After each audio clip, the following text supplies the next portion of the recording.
It's Gorman in the Morning with Fletcher and Ryder. Now, 92 KQRS. Gorman in the Morning, Minnesota's 92 KQRS. It is Tuesday. It is February the 10th. I'm very glad to be here with Paul Fletcher. Greetings. Happy Tuesday, friend. Ryder. Yeah, I share your feelings. Oh, thanks, special. kid. Yeah. Yeah, fair enough. Ryder's happy in the Nirvana t-shirt. A gift from the radio gods. Oh, isn't that Perfect nice? way to start the show. Isn't that nice? Hell yeah. Let's get to it. I'm feeling Minnesota, Paul, so how about some headlines? All right, runners will take over downtown St. Paul Skyways at the end of the month for a first-of-its-kind race. The Skyway 5K will take place on February 28th. Course starts and ends at the Union Depot. Runners will encounter stairs, turns, and, oh boy, changes in flooring. Okay. As they navigate through the heart of downtown St. Paul to Treasure Island Center, encountering landmarks along the way. Registration is open now. Wow. We haven't done this before. We are not running through the skyways in the winter. Apparently, What is wrong with us? Not in an organized fashion, apparently. This is the thing that we brag about. Yeah. I remember going to the U and the Gopher Way and stuff like that, where they just have tunnels between all the buildings, so you figure out how to get to from one class to another without going outside. Man, we're slacking. Man. I just hope being a winter event that the chafing isn't worse than usual with the dry air. I'm just worried about those that changes in flooring. Yeah, Oh, right? yes. I was fine until I hit that linoleum. Freaking carpet tripped me. Target Corporate reportedly plans to cut about 500 jobs across distribution centers and regional offices. However, they are looking to increase spending on store staffing and training as the retailer works to fix ongoing customer complaints about messy stores, out-of-stock items, and long checkout lines. So it sounds like maybe a bittersweet move? I don't know. I don't know. It rarely seems like the answer is let 500 people go. Yeah, I suppose that's true. The Fab Four Pillars of Impact, Building Dynamic Teams the Beatles Way, is a new book coming from David Absher, who's going to explore the Beatles' career as a case study for organizational success, leadership, and teamwork. The book is said to serve as a blueprint for building legendary teams using vivid storytelling, business parallels, and curated playlists to demonstrate how these pillars apply to any team from startups to multinational organizations. For God's sakes, give me 7 seconds. Everybody has different skill sets. Everyone respects and gives everyone the room to be at their best. You focus on the strengths, and whether you're responsible for 50% or 20% of the success, everyone else recognizes, but it's not right unless we all do it. It's like saying, well, he's a great three-point shooter and he's a great rebounder. Guess what? They both matter. Mm-hmm. It's teamwork. They're done. Yeah, and the Beatles just be so massive that no one can ever say no to you. Yeah, just be the band that... Be giant. By the way, watch Get Back, and every time someone has an idea, watch the other three guys go like either, huh, or ooh, and they jump in because they all recognize something when it's there, and nobody cares who wrote it, nobody cares who does this. It's just put your shoulder to the wheel and believe in each other. There's your teamwork seminar. Yeah, Where's talk. my book deal? I like it. I feel motivated. Someone hit for $3 million after purchasing a winning Mega Millions ticket at a gas station in Delano on February I like it. 6th. Yeah, if you want to get in on the action, next drawing is tonight, estimated at $366 million. That'd be okay. Hey, by the way, I didn't know this. It stands to reason, but I didn't realize this. The gas station gets a nice little $5,000 bonus for selling the ticket. Oh yeah, they get a kickback for selling the ticket. I think it'd be easier to just go make some friends in Delano until I find this $3 million winner. If you win the ginormous, like the $300 million, the gas station gets like $100. It's relative. It's huge payout. I mean, it's reasonable. They should. I pick all the wrong days not to go to Delano. Damn it. A new study from the Nonpartisan Tax Foundation finds President Donald Trump's tariffs cost the average American household about $1,000 more last year. Economists say the impact of tariffs is complex, affecting everything from prices at the checkout line to global trade relationships, and the costs are often passed on to consumers. The Tax Foundation estimates that the number could climb to roughly $1,300 this year if current policies remain in place. The tax report calls the tariffs the largest U.S. tax increase as a share of the economy since 1993. That doesn't sound complex. That sounds really simple. Yeah. Noel Gallagher has addressed the controversy surrounding his Brit Award for Songwriter of the Year. Remember, we talked about this, where all of us said he hasn't written anything recently. The Brit organizers selected Gallagher for the award based on his impact on British culture over 30 years, despite not releasing new songs in the past year. And Gallagher has also come out and defended his award by highlighting his record sales and challenged critics to confront him on the red carpet. He said, "Meet me there." The Brits. Okay. When does Noel Gallagher go to a red carpet event? He's going to this one. Okay. The Brits will be held in Manchester for the first time, speculating that Oasis's Manchester roots influenced the decision. He's just a little guy. I don't think anyone has to worry about Noel getting in their face. He'll get in your face. Isn't he kind of like a Chihuahua? You know what I mean? He's not like a Chihuahua. He's got some feist to him. He's like a Jack Russell. All right, fair enough. But still, at the end of the day, the Rottweiler's just going to sit on you. Right. A toddler in Missouri had to be rescued from a claw machine game. You're scrolling through Facebook, looking at those reels, thinking, oh, one day that's going to be my child. They're so young still. And, as much as I was somewhat embarrassed, I was like, you know what? He's safe. He's fine. Yeah. He's having a good time. This is going to be a big laugh down the road. A very calm mom right there. Yeah, how did the toddler get into the claw machine? He was it says here 2-year-old Cooper King climbed into the machine when his parents weren't watching. Mom says she took her eye off of him for 15 seconds. He was stuck inside for 20 minutes until somebody showed up with the key to let him. So go up the prize hole? Or yeah, probably. That's usually how it happens, I think. Little ones. That thing's probably like a ball crawl for a 2-year-old. At the risk of sounding like a total D-bag, you took your eye off a 2-year-old for 20 seconds? I didn't know that was possible. I thought they were supposed to be on a leash or something. No, we don't do leashes. I tell you Why what. not? Because you should be parenting them instead. Clearly you should. How is that not parenting? This 20 seconds with your eyes off a toddler, man, I can't imagine. I can't either. That's insane. The 15 seconds, that's nuts. But then again, maybe she had her own claw game she was working on. That can get kind of exciting. Might have been trying to get a high score in Donkey Kong or something. A would-be thief was caught in a field when a herd of llamas surrounded him and started belting out loud noises. Here's the owner of the llamas, Heidi Price. I came home from work with police cars all over the road. Someone came out and said to me, "Heidi, your llamas, they're heroes." And apparently there'd been somebody who was being apprehended by the police and they'd run off, they'd escaped. And the llamas, who work as a herd animal, one of them noticed it. They gave a warning cry out to the others. They all came and they circled this fugitive and they started releasing this huge alarm call, which it sounds like an old man laughing. Okay. I don't know what you call the noise llamas make, but alpacas, it's called orgling. Orgling? Yeah. Yes. Oh.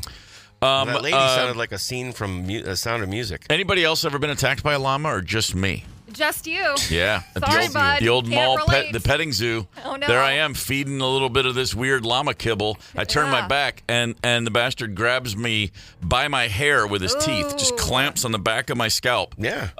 My brother had to punch it in the throat with everything he had to get it to let go of me. And then that thing made a lot of noise. And we ran. Oh, did we run. I bet you did. Yeah. Well, I was pissed that you took the food away. Gosh, bastard. Which brother is this? This is Doug. This is Doug. I was about 11. He was 13. Yeah, nice work, Doug. Penny Royal Mall. Yeah. We're looking out for each other. Sports. Let's talk about the Olympics. The Coreys, and I don't mean Heyman Feldman. I mean the new Coreys, the 21st century Coreys, Dropkin and TC, will play Sweden today for the gold medal in mixed doubles. Heck yes. Come on, Coreys from Duluth. Let's go. Oh, God, that sport is so fun to watch. Jessie Diggins, women's sprint, went down a little while ago. She's got the quarterfinals, then the semifinals, then the final. She's going to be, as she does always, advancing right throughout the whole day. Yeah. Women's hockey. Oh, I'm sorry. Against Canada today? Yeah, that's right. 1:10 p.m. That's a serious game. This is as good a rivalry as there is in sport. Since hockey for the women debuted at the 98 games, only once have the U.S. and Canada not been in the gold medal match. And the last 3 times they met for gold, Beijing 4 years ago, 3-2 win by Canada. Pyeongchang 8 years ago, 3-2 win by Team USA. Sochi 2014, 3-2 win by Canada. So, it suffice to say, today's the first of hopefully a few scraps between these two. Yeah. They'll probably be playing for the gold again soon enough. Yeah. Timberwolves last night decided, let's go be that good team, and they ran the Hawks out of the gym, a 22-point victory. Julius Randle, how about a triple-double, 18, 12, and 10? Thank you, Julius. BFT. Thank you. We haven't really even mentioned the fact that Ayo Dosunmu came over from the Bulls last weekend in a trade. That's right. This gives us 7 legit players for a playoff rotation. This kid is great, and this is a huge trade that Tim Conley pulled off. Underutilized by the Bulls. This is the point guard that we needed. He's going to become a bigger and bigger part. 21 points last night. This is basically the guy they needed after they sent Alexander Walker away, who came back home last night to the Timberwolves. I should say he's now a member of the Hawks. They played a big tribute video for Nick Alexander Walker, and he said after the game, I was really surprised. I didn't know that I meant so much to people here. It was really nice. But anyway, this kid Dosunmu is a real. I mean, it does change the overall outlook for the team. That's a hell of a trade from the front office. They didn't get Giannis, but they did take care of that point guard that we needed. Nice. On this day in 1920, the Major League Baseball guys all got together and said, you know what? Let's outlaw doctored pitches. As of today in 1920, no more spitballs, no more shine balls, no more emery balls, because guys were literally out there with an emery board just filing down the seams on baseballs. Obviously, or I should say, understandably and predictably, hitting went through the roof that first season. It's like suddenly these guys couldn't throw those balls. However, the Brooklyn Dodgers had a great pitcher named Burley Grimes at the time, and he and a few others were like, come on, we've been at this so long. Can we just keep doing it? And Major League Baseball was like, okay, you 17 guys, we'll grandfather you in. You can still do all the cheap pitches. Yeah, that's fair. All you kids coming up, throw it with all you got your hand. Yeah. A little bit of spit, maybe, if we don't see it. It's a lot of times how it works in sports. That's how that goes. Grandfather clause. Hey, Cambridge. What's up, Cambridge? Getting up, Cambridge. Glad to have you, Cambridge. County seat of Isanti. Oh, isn't that nice? Yeah, how about that, Cambridge? Gorman in the morning. Coming right back. 92 KQRS. Streaming from 92KQRS.com. Gorman in the morning is back. 92 KQRS. Gorman in the morning. What's up, Roseville? Check this out. We like to have a listener hang every now and again. Yeah. Get out, say, hey, what's up? Little fist bump, have ourselves a cold beverage. Yeah. And we're going to do that Thursday night in 2 days from right now, Thursday, February 12th, 5:30 p.m. at the Tipsy Steer in Roseville. Yeah, hell of a way to celebrate Lincoln's birthday. Yes, it is. We're, he's a Kentuckian. I mean, I feel close to Honest Abe. Tipsy Steer, 5:30 Roseville. Let's go. Do you guys, have either of you been to a Tipsy Steer? I haven't yet. I have not been to a Tipsy Steer. Yes? I've been to a couple. Have you had one of the milkshakes? I hear is the big deal. They are ridiculous. They're massive. I wonder if they can actually make them adult milkshakes. That's what I'm curious about. But yes, they're so massive that the four of us, me, my wife, and both kids shared one. Just did one? Yes. What was in it? It was like a chocolate brownie thing of some sort. It was chocolate brownie and mint, but it's like stacks like a foot, not a foot, but like 6 inches above the cup. I mean, it's like it's like a cake inside the ice cream. They're insane, that's for sure. Wow. But the food overall is really, really great. So. Local sassy brew food is what it says on the website. So I'm excited about that. Plenty of meatless options too, by the way. Yeah. Always ready for sass. Always ready for sass. I'm craving their onion rings right now. Is what I'm craving. There's a new sport out there in the world. Can't exactly say it's taking over the world, but hey, we're at a whole new level of dumb. So who knows? This might be the biggest thing ever. Take a listen. Let's listen again to a little audio. See if you got an idea of what we might be listening to here.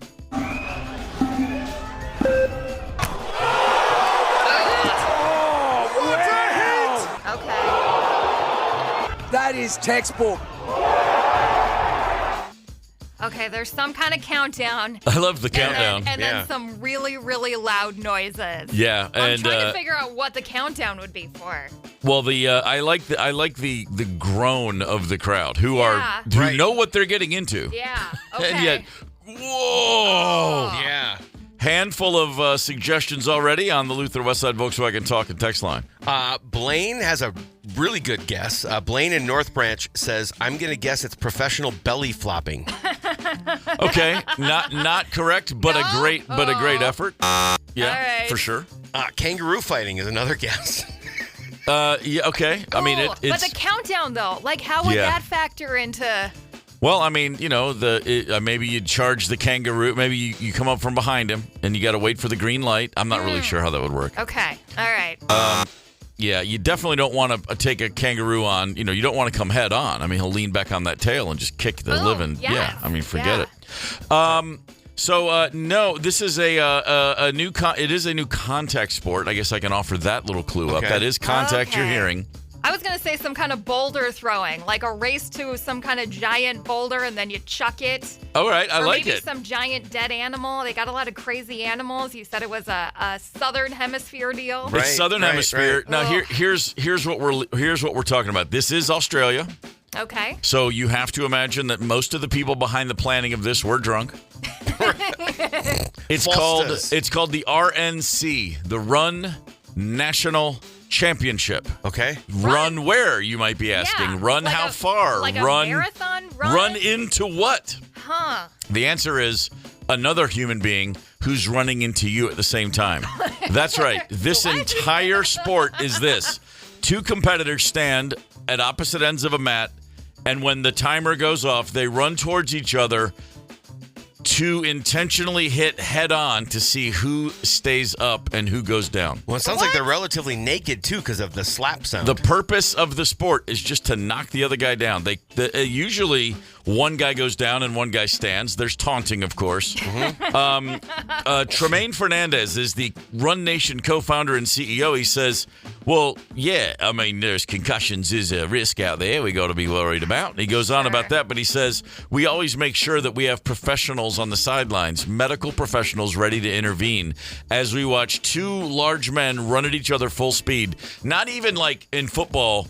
It's not even with the pretense of grab the loose ball. No, there's no ball. What? There's no steps per 10 yards. There's no speed you have to reach. It's simply when the buzzer goes, charge each other and slam your body into the other competitor. That's the whole game. Okay. So basically, let's listen to it one more time now that we know what the deal is. Oh, thank you. What a hit! So they're basically doing a sport. Textbook. A textbook, but there's got to be some kind of skill. Textbook. So it's basically a sport doing what the NFL has been trying to avoid for the last 10 years. That's exactly right. For the last 30 years, really. 30 years, I mean, they've been getting less and less. I love when he says, that is textbook, because then the follow-up to that is, if you remember when the sport was founded in November of 25, our first competitor established the rules. Textbook. The sport's brand new. How do you have a textbook? There is no textbook. Steve, have you seen video of this? About how far do you think these guys are running? It's only like 20 yards. I mean, they're probably... Oh, okay. Let me see. There's a little like it looks a little bit kind of like a miniature football field. Okay. I guess they're probably 15 yards at most apart from each other, and they just meet in the middle. And they throw their shoulders. You know, both guys. You know, they're trying not to lead with the head. Okay. But when you watch the videos on social media, you see an awful lot of people immediately going to the mat and not standing up. I mean, they're out. People are being knocked out and down. I really want to see the rounds where they accidentally miss each other. Yeah, that would be great. Nuts. Actually, that would be fantastic. They just whiff. I should notice. Actually, you know what? And I watched this a few times. One of the two competitors actually is holding a ball. A ball. It looks like a rugby ball. Okay.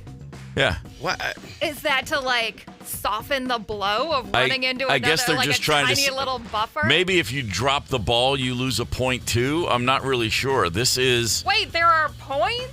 I don't know. That's what I'm saying. There has to be points because we have to win. It's a sport. Somebody has to win. Two paramedics on the field.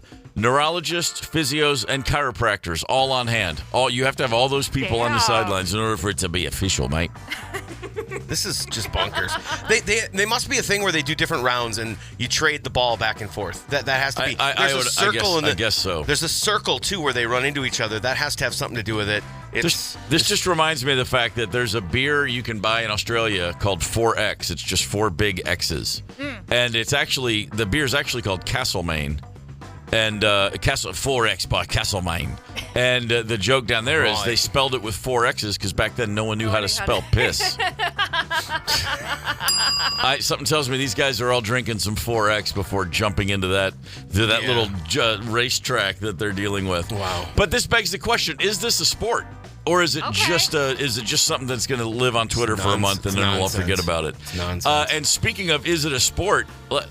There's a few things happening at the Winter Olympics where I have to ask myself, is that a sport really? Yeah. Is there a sport? If there's judges, are we talking about a sport? But every 4 years during the Winter Olympics, we all have to go, okay, I mean, granted, these are great athletes, but is what they're doing a sport? Or is it, let's just say, a spectacle? Is it a competitive spectacle? That's the question.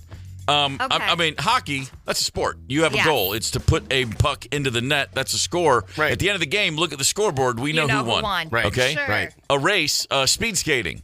Yes. Who crossed who the won? It's clear who won first. Yep. We know who won. Well, the running at each other thing, it's pretty clear who won at least the round. Maybe there are multiple That's very true. rounds. Yep. So, yeah, you got one dude walking away and one dude laying on the ground. Yeah. So as idiotic as this is, I do think it is a sport. And now we have figure skating, which is admittedly completely impressive and mind-boggling to me. Sure. Watching what these people do. But then these people sit down and a bunch of other people hold up cards with numbers on them. Now the judges are looking for certain things, granted, but they could miss. It's subjective. It's completely art. subjective. It's an art form. It's not. It's an art form. That's interesting. It's an art form and it's competition, but it's not a sport. It's interesting. Well, is a hot dog a sandwich? This is where we get into the semantics of these things. You know, I just think about this. There are, I mean, like right now, the Russian team. Oh, that's right. They're not there. They're not allowed to compete. But for years, these are the same people. The Russian judges, Russian skaters. Russians have been a part of the games forever. There's a lot of grievances. The IOC is as corrupt as any organization that's ever been. Right. You're telling me there haven't been judges on the take? There haven't been judges completely 1,000%. Blackmailed into voting up or down for certain competitors? I mean, come on, it's ridiculous. In we saw it happen in Olympic basketball famously in '72. The U.S. was rigged out of a gold medal by the USSR. The refs were clearly on the take, and that team did not accept their silver medal, and they never have to this day. Not one member said, I'll take the silver because we got hosed. Yep. They took a sport and turned it into a travesty. But ice skating, figure skating, that's every time it could be. You don't know what the judges are thinking. But you could say the same thing about the NFL. You have refs, you have that human element, and you will have a lot of football fans complaining about calls that happened during the game that maybe decided whether or not another team got points. Well, but they're not deciding but they don't decide based on what the referees do. It's not, no, you are better than him. They are better than this. In every sport, there can still be human error when we have a Sure. referee. However, you're not awarded it in the NFL. You're not awarded a style point. Judges on the take is still human error. I mean, NFL, those. It's not human error. It's malfeasance. Those tippy that's toes on the sideline. Somebody deciding if they're in or out. Well, that could fans be love to style bitch about the points. refs, but they never say, "Oh yeah, but my guy fumbled the ball too." I mean, the Sure. players make Right, mistakes right. every single play. Somebody does something wrong. When the ref does it wrong, we all freak out about it. I'm just saying it's interesting.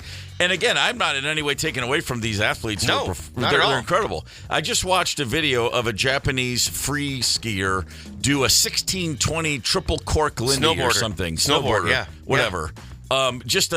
She just spun around. 4.5 rotations. It was absurd. Okay, 4.5 rotations, maybe a flip or two. I don't know. She started off backwards, landed backwards, stayed upright. Very and cool. the judges are like, that's amazing. But I'm like, I mean, I believe in those type of sports and figure skating where you're doing the flips and the rotation. It's not all style. It's like, hey, did you make it all around all 4 rotations? There's technique and too. You get There's You still get technical points for based sure. on that. Sure. But there's also style points and how you execute and how you look and like how the two of you relate. It's I look at this, any of the snowboarding stuff, any of the skiing stuff, any of the figure skating that has to do with judges and subjectivity. It's not a sport. Now, Okay, and let's at the get same out time, to Buck Hill and put you on a snowboard and see if you think I didn't it's say a it's sport not or difficult. That has nothing to do with it. at the same time, boxing. Historically, people have been jobbed by the judges in boxing, and that's obviously there's no denying that's a sport. But at the same time, Sure. it comes down to, if you don't knock the guy out, you got to hope these three people agree you scored more points, and that's also a sport that is historically guys on the take all the time. People, promoters running the sport, you never really know what to believe in. I'm just going to leave it like this: basketball, hockey, soccer, the ball's in or it's not. The puck's in or it's not. Right. I like that. I've always said my favorite sports have balls and pucks and stuff. That's just me. Pucks and stuff. Just make no mistake about it. Yeah. A very wide breadth that you And to the point of me going out to Buck Hill and whether or not I can do it on a snowboard does not determine whether or not it's a sport. You're just talking crap about some No, people I'm not who work talking very crap. I'm hard. saying it's and unbelievable. I've skated. Their style might be a factor, but if you didn't make any of your technical tricks or what have you, you would still be out, even if you looked really cool. I know this. I know nothing about figure skating, but every 4 years I watch and I go, oh, that person's better than that person. And I'm almost always right. So maybe Okay. I could be a judge. I rarely miss. I just want to be a judge. I knew Oksana Bayul kicked Nancy Kerrigan's ass. Yes. And Kerrigan just put on the performance of a lifetime. Yes. And I was like, oh my God, she's actually going to do it. What a story. And then that little Ukrainian came out and I was like, oh, never mind. Yeah. Never mind. So, hey, maybe I've done this all wrong. Maybe I should have been judging figure skating this whole time. I just want to be a judge on the take is what I want to be. There you go. That's what it all comes down to. Uh-huh. Yeah, make a little on the side. Sure. Gorman in the morning. Coming right back. 92 KQRS. Streaming from 92KQRS.com. Gorman in the morning is back. 92 KQRS. Fans of the It series, the book, the movie, the TV shows, are we into It? Sure. No. No? No. Really? No, I We can't all do float Pennywise. down here, man. I tried to go to It when the new ones came out. Okay. And I got the kid at the very beginning. It's pouring rain, goes down to the storm drain. Sure he does. And then you see the face, and the face smiles and those teeth. Yeah, that's where I bailed. And that was it? Yep. Because I'm a sad sack. I read the book in, I'm going to say 1987, maybe 1988. And I was reading it over a series of nights. I worked at a pizza joint, and I'd get home at like 3 a.m., and I'd be wide awake. And so I would read it to relax my brain. Calm yourself down. Great plan. And it took about, and it's a big one. It's about a week or two. I'm just reading a few 100 pages a night or whatever it was. And towards the end, I remember thinking, like, it got so out there. I was like, am I on mushrooms? I'd be reading it, and it just got really bizarre. Yeah. And I don't even really remember anything other than thinking, like, Stephen King must be high as a kite finishing this book. Yeah. But I enjoyed it all the same. And I remember, but here's the point. At an age when nothing would really, hit me, everything was water off a duck's back. Mm-hmm. Just the book and Pennywise and what that was, it really got into my craw. Like, I was aware of it, and I finished the book and I moved on with my life, but it would always be like, oh man, that was upsetting. And there's the whole idea of kids, and then the children like forget all about them, and then they're adults and they're like, oh yeah, I kind of remember that. And I'm thinking, I remember every horrible thing that happened to me when I was a kid. How did you forget Pennywise the clown? It freaked me out. It's just it lends itself to the fact that it's all just a bunch of crap. And you can't forget traumatic experiences like that. Well, but how about this? How about the fact that the kids in Mary Poppins also forgot about Mary Poppins as they aged? They had to be reminded. Oh wait, did they? Yeah. How do you forget Mary Poppins? Thank you. It's because she and Pennywise are one and the same. They're from the same. What? Mary Poppins and Pennywise are zebras of different stripes. How about that? Okay. Explain this a little more. I need a what bit do you more mean on they're this. zebras? Or they're both? All right. All right. Pennywise pops up every 27 years, right? Yes, he shows I up every remember. 27 years. Okay. Yeah. Mary Poppins, it's about every 25 years or so. So they're both members of the cicada family. Oh. Is what I'm getting at. They're both locusts. They tend to gravitate towards the same people that they were with the last time around. So that's the Losers Club in It. Of course, very famous. The Banks children in Mary Poppins. It's been 25 years, children. Let's get together again. And then Pennywise. They both have a kid named Georgie in their lives. Oh, I hadn't thought about that. Okay. How about that? Lured away from siblings with a paper object. You got the paper boat in it. Yes. Mary Poppins, it's a kite. Oh, my God. Huh. Yeah, how about that? How about the fact that they both, you could make the case they both feed on children. I mean, Pennywise, he feeds on their fear. Yes, very literally. Mary Poppins feeds on the children's joy. But it's just different sides of the same coin. She still disappears at the end and leaves them all bummed out. Well, but, it's different methods, but they're doing the same thing. Right. That's all I'm saying. She's sucking energy from their joy. They are able to completely manipulate kids' imaginations. Yes. Right? And apparently make them forget about these experiences they've had. That's exactly right. And here's something they both share that is undeniable. They do all this while all of the adults in all of these children's life have no clue any of it's happening. They remain oblivious at all times. Okay, but the bank's parents, they hired Mary Poppins, right. I'm pretty sure. Like, they had a sign that said, we need a nanny, and she showed up. Look, all I know is this. So they have seen her, and Pennywise, that like none of the parents know he exists. They both, but the parents don't know that Mary Poppins is doing all this extra stuff. They just think she's making hot cross buns and singing little nursery rhymes. Okay. How about the fact that they're both kind of into balloons? Okay. Now, Mary Poppins, kids float into the air holding balloons. Yes. And Pennywise just loves that red balloon and making kids float. I mean, it's not that far off. All I'm saying is, we all float down here. Maybe Stephen King was on mushrooms watching Mary Poppins and went, hang on. I got the other side of this. Spin on this bad boy. Okay, so supercalifragilisticexpialidocious is an alien word? Is that what you were telling me? I guess it could be. I'm not really sure. Yeah, I'm just saying. Well, I don't know how you got to that, but I'll tell you what, when we first said we were talking about... Read the book and you'll know how I got to that, brother. Comparing these two, I was like, this is insane. Mm-hmm. And now I'm kind of coming around. Although I still think that Mary Poppins was dealing in joy, and that makes her way better than Pennywise. But it's the good witch, it's the bad witch. They're both witches. I'm just Lassie and Cujo is what we're talking about. That's right. I'm not making a judgment call. I'm just saying, it's like I guess Mary Poppins got she had more hugs as a kid than Pennywise, but otherwise they're the same beast. And a better dentist. Clearly. Which is saying something, because we all know early 20th century Brits in dental work, there were some problems there. That's a fact. Yes. Yeah. But Pennywise, more teeth, the better to eat you with. I very clearly remember. And so when did the recent reboot of it in the theaters? Was it like 2014, 2015? I think it's about that. About a decade ago. Yes, and then they're doing a new series. Now there's the series Welcome to Derry, which I hear is really good, and I'm probably going to have to dive in because I need to get a little something spooky going. It was 2017, and then the part 2 was 2019, so you weren't off by that much. Yeah, 2017. There was always, I say it again, just reading that book at a time when I look back. I mean, I was reading there were books about Ted Bundy that didn't bother me as much as it. You know what I mean? It was like The Only Living Witness, whatever. That clown with the balloon and the storm drain, that was winding me up, man. I couldn't do it. I'm such a scaredy cat. I don't know.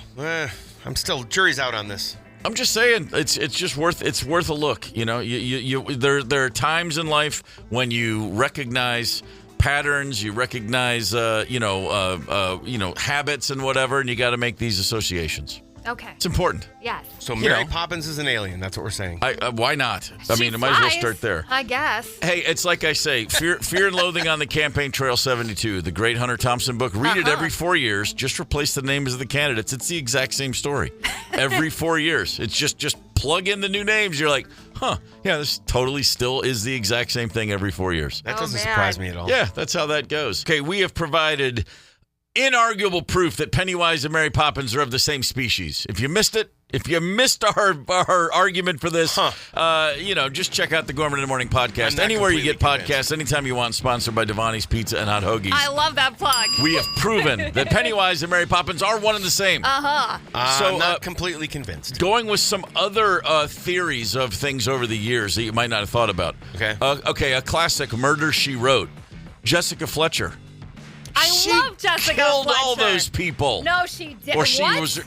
Angela How does a lady in a Lansbury? small town and get herself wrapped up in a murder case every week of every year? She's a part of it. She's a serial killer. Agreed. She is a And serial she's killer. a genius at framing other people. Agreed. Well, then couldn't you say that about any detective? Sure. Yeah, but Oh, boy. it's really funny to say it about Angela Lansbury. How about Breaking Bad, the finale? Tremendous finale in Breaking Bad. Of course. But I mean, right away there was the theory. If you remember, Walt is in like New Hampshire. Yep. He's got to get back to Arizona, get the $10 million to his wife and his kid. He's got to go take care of business back home. Right. Yeah. And he breaks into a Volvo wagon and it won't start. And he's like, come on. Then it finally starts. And the theory right away was it didn't start. He froze to death. The rest of the episode was a hallucination as he was dying. That's right. I remember because that. it just goes too well for him. I gotta rewatch It just this. clicks out too well. And they're like, he died imagining that he would fix everything. But that was like after a show of further and further stretching the bounds of credulity, if you will. Like, this is just too unbelievable. Yeah. If you think about it, the finale, which I was totally into and like, yeah. One of the greats. It's like way too many dominoes fall in the right place in the right direction. This is stretching it. And people were saying, no, I think he just imagined all that ending. And really what it comes down to is he died alone in a frozen car in New Hampshire. Interesting. Just something to think about. You know what? It's Jesse still okay? No. Jesse's making meth for the Nazis forever. Yeah. To this day, in fact. I think that actually checks out better. Yeah. You know what I mean? It makes more sense than what we were, put on the surface. I got a good 007 theory. Okay, let me hear it. James Bond's primary purpose, working for the intelligence service as James Bond, he is a distraction. He's a decoy. Because he's keeping the attention off of the actual spies who are actually doing the real work. He's famous. Like, he always introduces himself as James Bond. He doesn't try to hide the fact that he's 007. And the criminals of the world, all those Goldfingers and all the people of the world, they all know who he is. Good to see you, Mr. Bond. Yes. And so he makes his presence known right away, every time. I know. And then he messes up the operations for the villains, but other spies have already infiltrated their ranks. They're working. Bond is just this visible beacon of light over here. Figurehead. While some other guys, let's call them 006 and 008, are actually doing the dirty work with their sleeves rolled up, not having cocktails and women. Yeah, How about because that? espionage seems really, really boring. You definitely wouldn't want to make a movie about sitting in a car for 18 hours. If you're a good spy, no one ever knows. And it's just a lot of paperwork. Plus, all the 007s are way too good-looking men to be really effective spies. That's very true. You know what I mean? Willy Wonka, he knew exactly what was going to happen. There was there wasn't a seat for Augustus Gloop on the boat. He knew he was already going to go into the river before they hopped on that bad boy. So he had a boat with just enough seats for the people, but if that makes it premeditated. If Augustus Gloop hadn't gone into the river, then there wouldn't have been a seat for him. So see, the Wonka serial knew. killers are Willy Wonka and Jessica Fletcher. You heard me right. Oh boy, that's exactly right. Finally, Scooby Doo. Another fan theory, just to chew on it for a moment. It's about draft dodgers during Vietnam. That's what they were doing. They were just stoner draft dodgers. To which I say, well, yeah. I mean, but at least they were providing a service to the certainly society. were. Yeah. Does the show take place in Canada, and I just didn't know it? Maybe so. Okay. Maybe. Think of all the capers that those criminals would have gotten away with if not for those pesky kids. And the Harlem Globetrotters knew about this? That's exactly right. They were helping the cover. Do you have any idea how much stuff you can hide in one afro of a Harlem Globetrotter? Because if my memory serves, a whole lot. Yeah. Gorman in the morning. Coming right back. 92 KQRS. Streaming from 92KQRS.com. Gorman in the morning is back. 92 KQRS. Gorman in the morning, Minnesota's 92 KQRS. The winter beer dabbler is right around the corner. Dude, If no you kidding. are someone who likes to dabble with beer, you're going to want to be there. We got a couple tickets we would love to give away right now. We're going to play a little game called WTF. What the Wisconsin, Texas, Florida is this? Wow, that was really well done. I'm going to share 3 clips with you, 3 stories. Your job is to determine if each story took place in Either Wisconsin or Texas or Florida. It's one of the three. It could be all 3 in one, could be 2 in one, could be 1-1-1. You never know. But the answer is either Wisconsin, Texas, or Florida for all three stories. Have I made myself clear? So not Rhode Island. You cannot say, well, you can say Rhode Island. You cannot win tickets if you say Rhode Island. I can assure you that. Okay. So for right now, let's dig in. The first one, just a warning here. This is a story that does involve violence, and it's violence with ketchup. So be forewarned. A man was arrested for assault after an alleged ketchup packet attack. 28-year-old Austin Simmons taken into custody January 19th and per police reports obtained by Oxygen.com, the alleged victim approached the napping Simmons in a bus terminal. Concerned, he was passed out in his seat. Simmons allegedly began seeing red, reportedly irate over being woken up, walking toward the man who approached him and throwing an already opened packet of ketchup in his direction, creating 2 stain spots on his jacket. In the aftermath, Simmons himself then hit with a felony battery charge. And his troubles didn't end there. Authorities allegedly discovered cocaine belonging to Simmons as they assessed the assault. This also adding a charge for possession of a controlled substance. Simmons has a court date set for February 13th as he remains in custody on a $5,000 bond. The lesson, as always, if you fall asleep in the bus station holding cocaine and someone wakes you up, don't throw ketchup at them. 100%. It's a really good lesson to learn. I mean, how many times have you seen that old story? Oh, yeah. Hey, remember. I've learned my lesson. Listen, my Uncle Larry used to sit me down and say, son, listen, Steve, I love you. Remember, if you pass out at the bus station and you're holding drugs, don't get angry at someone who makes sure to see that you're okay and throw ketchup at them. It's a life lesson. At the same time, let's be thankful that he didn't also have mustard. See? Because that could have been, I mean, then you got 2 stains, 4 stains potentially. Yeah. Whole different thing. Wow. All right, next up. Fun. Hey, man, I mean, it's we're trying to have fun here, but we're also trying to, if you're not learning, you're not living. Right. We're learning new things every day. Keep the ketchup packet closed. That's right. And then you will get away with carrying a bunch of cocaine. That's exactly right. Yes. Yeah. Okay, this next story, you've got a woman. The police come up to let her know there's been a warrant for her arrest, and this is just a suburban mom in the front yard, shocked to say the very least. They're coming for you, Sharon. They don't want me. Oh. What's up? This morning, newly released police body cam footage from the is going viral. We're here for you, ma'am. We're waiting on the detective to get here, but we have, with all the information that we do have, you have a warrant for your arrest. They have to be. Ma'am, we're not. I'm so sorry. No, you're okay. Turns out the woman known as Sharon Neely throughout the community is actually, according to police, Deborah Newton, a woman wanted for allegedly kidnapping her own daughter, Michelle, back in 1983. I had known for a long time that something was not right, but I've never really had answers to that story. Authorities say Michelle was just 3 years old when mom Deborah told her then husband Joe she was taking Michelle to where she had gotten a new job and a home for the family. But when Joe went to meet them, the two had vanished. There's been a lot of stories over the years, and I'm sure that my mom has always had her reasons for maybe not wanting to speak. I think we've all had points in our life where we've even made a choice or made a decision that, especially when you're 21, 22, and you don't feel like you have any resources or anyone to go to help you out of that. I think she really tried to do the best she could with the choice that she made.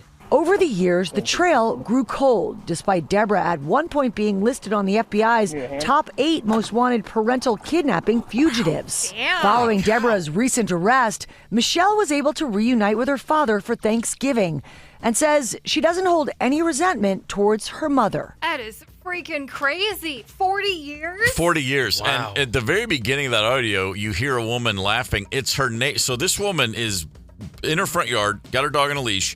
The police approach and say they have a warrant for arrest, but the neighbor thinks it's a joke. She goes, "They're coming for you, Sharon." Like Let's she's just laughing. Hear that real quick. They're coming for you, Sharon. They don't want me.